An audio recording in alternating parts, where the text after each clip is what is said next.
Hulle sien mos daarvoor wat aangaan. As hy die bal aanstaan dan hoe? Dan kan die bal uitgaan manne. Maar as daar nie mense in posisie is, kan die bal nie uitgaan nie manne. Dit wat maak slegte pas ook uit van die manne is nou aanstaan daar met die bal. Nou moet die manne haak staan en krap aan die bal. Is ook nie skoon gehak op die manne. Die bal moet skoon skreeu gehak die bal aan die bal. 'n Vrylike loop kan agterna te kry bal.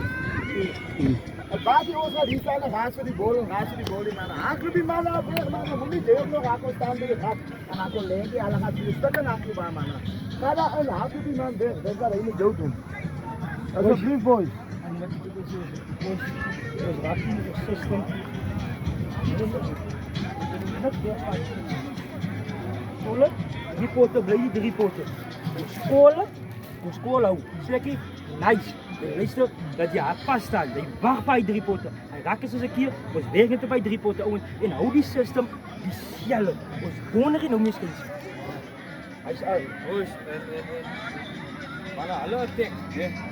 Moenie wat weet ek het nog gesê, hulle moet nou wat besluit jy gaan die bal staar maak dit.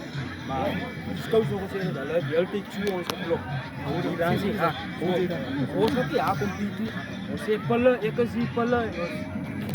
Ja, nee ons kan ook nie gaan met aan. Ons moet nie te veel man kom met op die tackles nie man. As jy eenmaal gekom met dit ander manne. Ja, altyd manne, net by die bekef. Altyd wanneer jy haar kompetisie as jy sien hy bol is al die ja. Dan kom jy maar jy sien die rak is klaar daar. Wil nie nog laat ons gaan nie. Want ons gaan ons self dun maak op die defense. Maar ons wil net op stap maak. Five van my af. Was het nou die perel aan. Moenie nou die voet afhaal en let op die scorebord dus hier. Ons moet hom nou hou, dat hulle kan hulle kop verloor. Hulle moet opgee. Jy verstaan? Hulle moet agter ons skoor aan sak. Ja. As dit mooi. Right. Positief.